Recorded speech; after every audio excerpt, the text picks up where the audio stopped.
welcome back. I want to take you through my experience learning a one-arm pull-up. And so I'm just a regular 30-year-old guy and I can do 3 one-arm pull-ups. Something special about me. You can get it too. I want to explain kind of like what worked for me and what I'm currently doing. I was able to do my first one-arm pull-up in January 2019, and since then I'm at 3 one-arm pull-ups in a row, and that was approximately 3 years ago when I did my first one. So I kind of want to show you what works for me and what I would recommend and what I wouldn't recommend, and hopefully this will help you on your calisthenics journey and your journey to get a one-arm pull-up. So let me know if this is helpful for you. Alright, so you're probably wondering, what's the first step? Of course the first step is knowing how to do a pull-up, or rather being able to do a pull-up. So being able to do one pull-up, bodyweight pull-up, is not going to be enough to then transition into a one-arm pull-up. So I would recommend that you are able to perform somewhere around the 15 to 20 reps of bodyweight pull-ups with good form before you even try to start working on your one-arm pull-up. But just because you can't do that many pull-ups yet doesn't mean you can't start working on your weighted pull-ups. So weighted pull-ups would be the next step after doing regular body weight pull-ups. And then after working on your weighted pull-up, that's going to improve the amount of reps you can do of body weight pull-ups. And so we can kind of use body weight pull-ups for reps and the percent of body weight that you're pulling with weighted pull-ups to kind of gauge where you're at and when you're ready to start training for a one-arm pull-up. The reason for that is if you start training for a one-arm pull-up too soon, right? So you start pulling with one arm, or you try negatives or lock-offs, you're gonna get elbow tendonitis, you're gonna hurt yourself, it's gonna set you back. Think of this as a journey, right?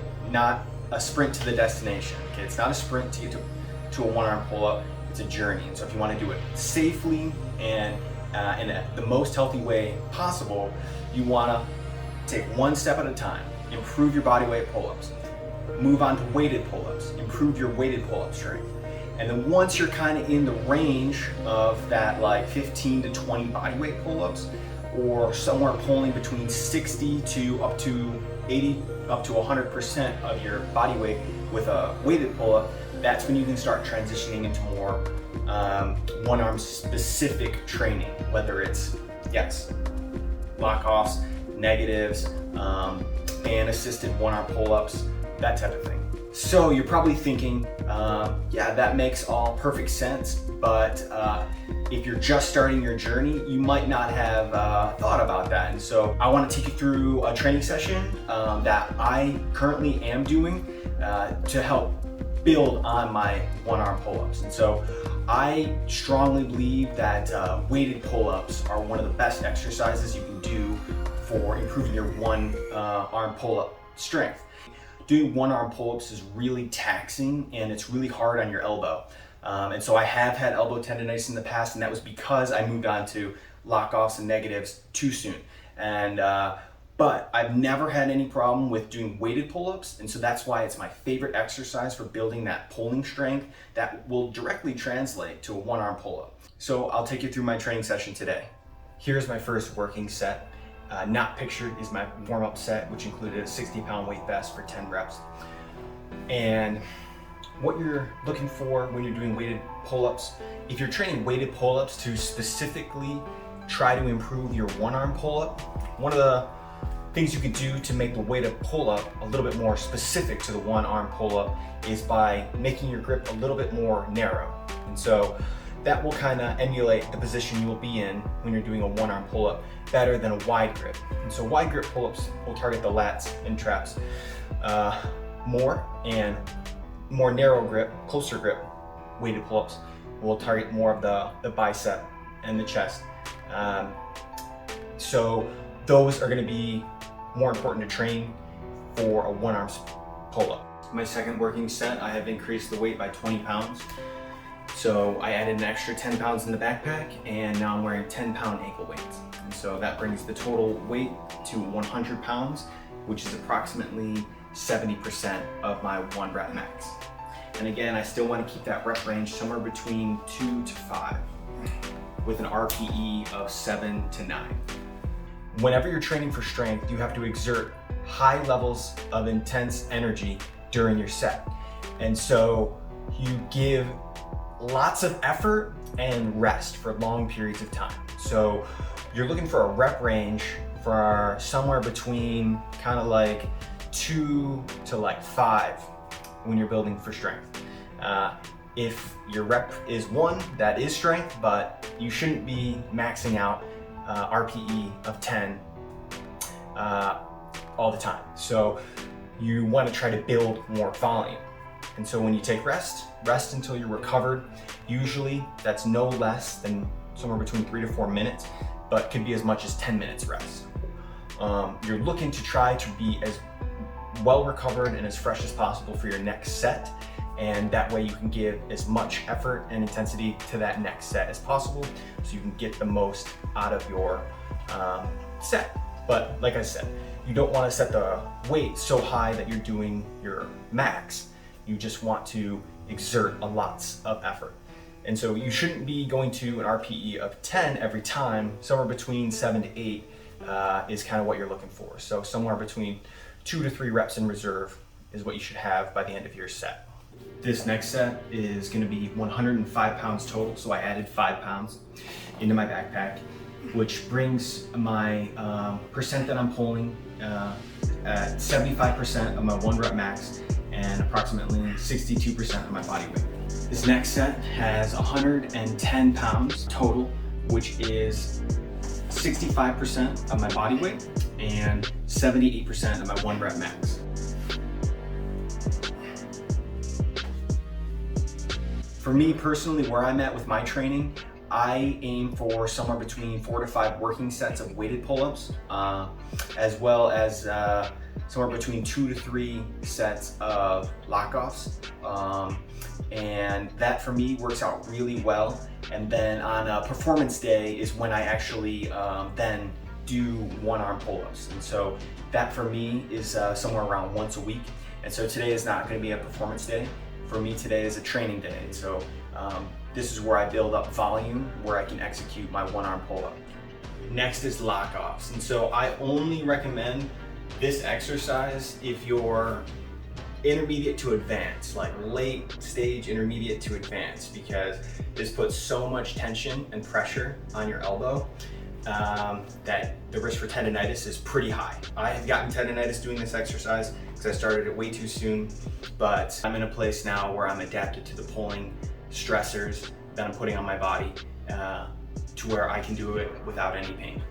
With this exercise, you want to try to keep the bend in your elbow to 90 degrees. A little bit higher, a little bit lower, it's okay. You can add weight to this exercise as well. You can hold weight in your opposite hand. You can hang it from a dip belt or a weighted belt, or you can wear a weight vest. I should also mention that I do not recommend jumping up to the bar like I did. That is really hard on the elbow if you're not adapted to that movement or that exercise yet, and the contact strength required is very high, and so use your other hand to assist yourself up to the bar like I did in this set. When training isometric holds for strength, you're looking for hang time of somewhere between 5 to 8 seconds. And I'm using my ankle weight, which is 5 pounds. Isometric exercises are really beneficial to getting stronger. So you spend a lot of time under tension. So as with full range of motion reps when you're doing pull-ups, you're only spending a little bit of time in that kind of 90-degree angle area where you're really developing strength, where it's really hard to finish that rep. So with isometric exercises, you get placed in that hard position for time. So if you can't do a 1-arm lock-off yet, you can just start with body weight.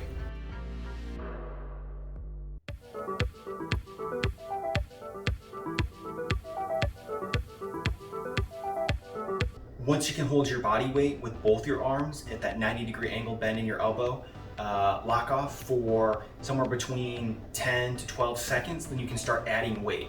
So add 5 pounds. Once you can hold that for a sufficient amount of time, add 10 pounds, and eventually you can do 2-arm weighted isometric holds. So if you have a weight vest, that works perfectly. If you have a weight belt, that works good too. Backpack, just throw some weights in it.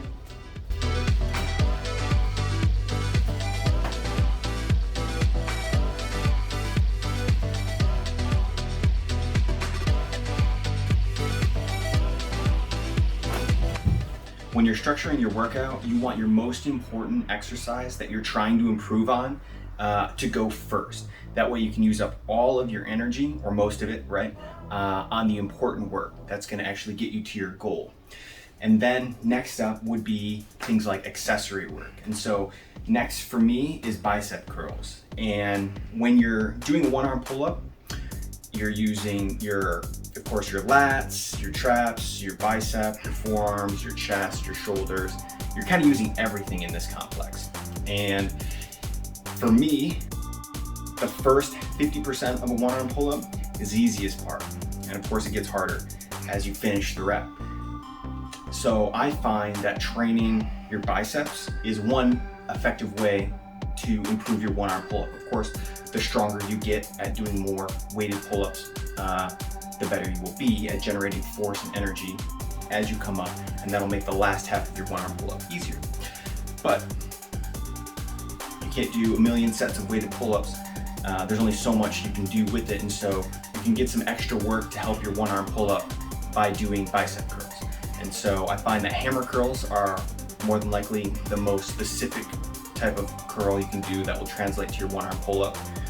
If you were trying to do a one arm chin up, I would say bicep curls. But if you want to be well rounded, you can just do a set each, which is what I tend to do a lot. Mostly hammer curls for me, and then I like reverse curls, and then bicep curls after that. And again, when you're training for strength, accessory movements aren't necessarily something you want to train for strength, but for bicep curls, it's kind of in that middle ground. It's not quite an accessory movement, and it's obviously not a compound movement that uses a lot of muscle and is something that I'm really trying to improve on. So I'm looking for a rep range of somewhere between 4 to 10, and with maybe like 2 to 3 reps in reserve. And so out of everything I'm showing you, the wrist curls are the least important part of doing a one arm pull up. You don't even have to do wrist curls. I like to have a strong forearm. I think that's important. Doing wrist curls improves your grip.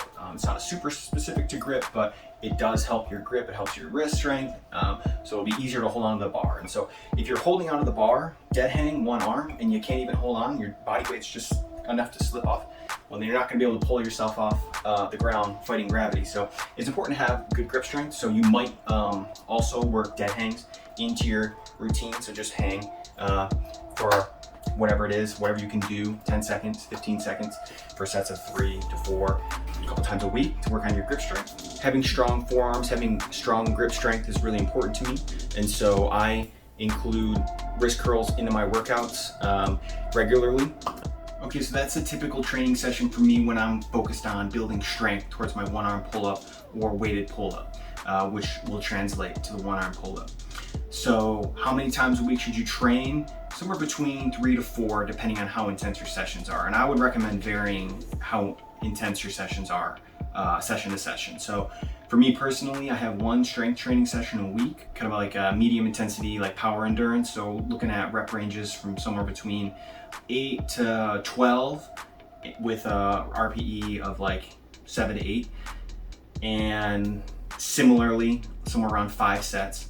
So that would be more like kind of like a hypertrophy day where I'm really looking on building muscle mass, which will help you get stronger, but only in a meaningful way if you're pairing that with strength training in your weekly training session as well. Or depending on your periodization, you could be in a hypertrophy phase and then a strength phase later on in the year. And then my kind of block is broken up into 2 weeks, and so one of the 2 days a week within my 4-week training block also includes like endurance. So I use just body weight. I train just body weight, and so that rep range is even higher, somewhere between 15 to 20, maybe 25 reps per set.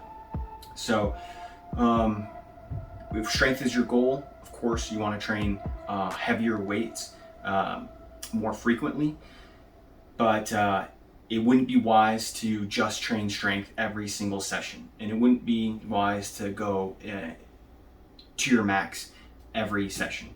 So you want to vary up how intense your sessions are, and kind of what the weights are at each session. But whatever works for you is the most important part. And a lot of other factors influence how much you can train, such as like how much sleep you get every night. Do you get, that 8 to 10 hours of sleep every night?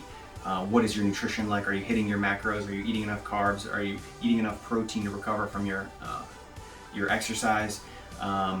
Things like, are you deloading? How motivated are you? What equipment is available to you? Things like that. So a lot of factors are going to influence how your rate of progression and how well you stick to your routine. How dedicated are you? That type of thing. So how long should it take for you to achieve a one-arm pull-up? Well, that's going to depend on a lot of factors. Of course, everything we just mentioned. How close to perfect are all of those kind of like factors that we have to deal with on a daily basis. How stressed are we? How much sleep do we get? All those things I just mentioned. And your training history. If you're somebody who is still working on trying to do, anywhere from 0 to 5 pull-ups right now, body weight, it's going to take you a lot longer. It will probably take you months to years to achieve a one-arm pull-up, depending on your, genetic potential. But that's okay. There's nothing wrong with it taking that long. Yes, we want to achieve the one-arm pull-up, but we want to do it in a safe, effective, healthy manner, so that you can keep training lifelong. And so you'll eventually achieve your one-arm pull-ups, sticking to, a smart game plan to get there. But it's not going to happen overnight, and just know that it's not going to happen overnight and just trust in the process. But let's just say you're somebody who is already kind of doing somewhere between 15 to 20 bodyweight pull-ups, and you've already dabbled a little bit in weighted pull-ups. That's a really good base to start from.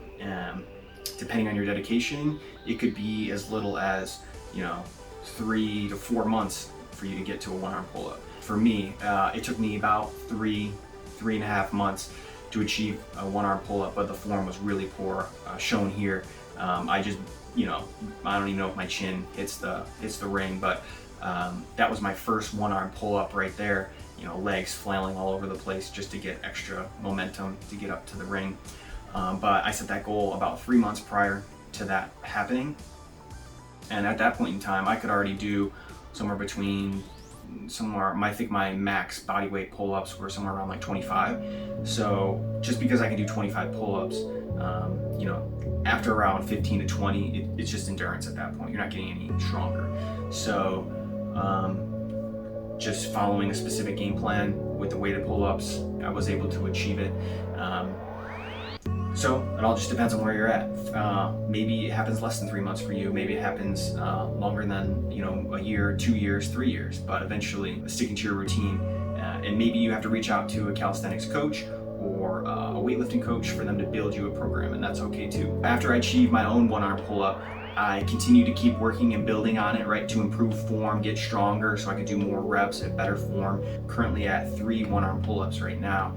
I'm eyeballing 4 reps by the end of this summer.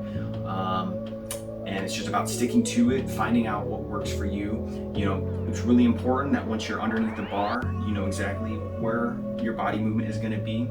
So you want your chin to be on the same side as your hand as you're pulling, so be aware of that when you're standing under the bar. One kind of cue I like is thinking like bringing my shoulder up to the bar. So having my shoulder touch the bar, I think that's a really good cue for me specifically right before I'm about to perform a one-arm pull-up that helps me execute properly. At first, kicking your legs out a little bit will help give you kind of like the leverage you need to do that pull movement. I like swimming my arm out, and that helps kind of keep my center of gravity really close, which makes the one-arm pull-up a little bit easier.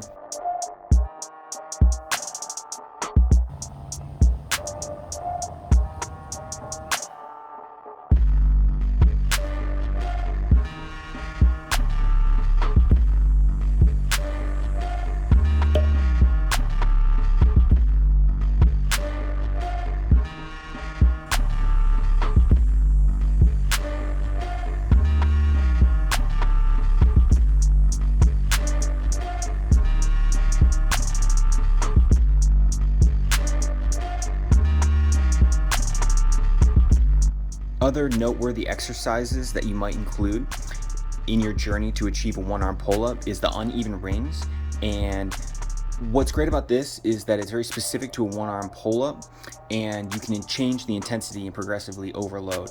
And so the farther that you set your rings apart from each other, the harder the exercise will be. Of course, you can keep pushing through with that lower arm all the way up.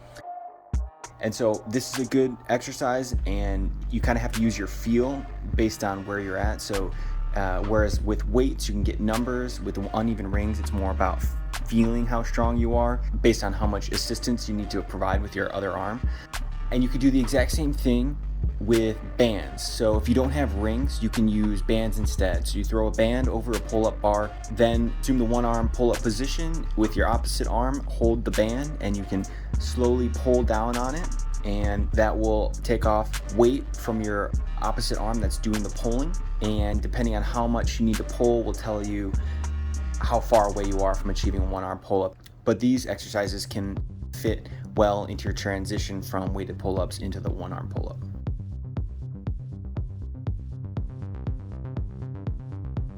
One arm negatives. Negatives are just really hard on your body, on your muscles, your tendons, your ligaments. And so they're really effective if you're strong enough to do them. So for beginners and intermediates, I wouldn't even do them. Just stick to your weighted pull-ups. I also wouldn't recommend archer pull-ups. So archer pull-ups are more like a party trick. You can't progressively overload them in any effective way. I think they're very similar to like offset ring pull-ups, but in my opinion, not very effective. And also don't like archer pull-ups because they require a fair amount of skill. So now you're learning a new skill just to try to work out so you can achieve your one arm pull-up, which is a skill.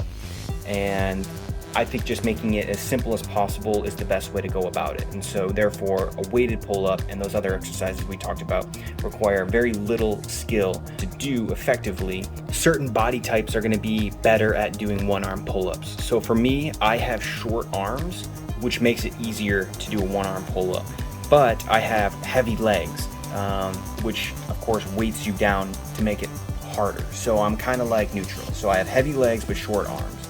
So the best possible scenario is thin, skinny legs, short arms, and previous history of training pull-ups. All right, so that's my tips for achieving a one arm pull-up, my experience with it. Best of luck on your journey to achieving your one arm pull-up. If you like the video, please hit the like button. If you're interested in my content, please subscribe. Leave a comment down below if you have any questions about what I talked about, or if you have any specific questions on where you're at in your journey. I'll try to answer them if I can, and look out for the next video.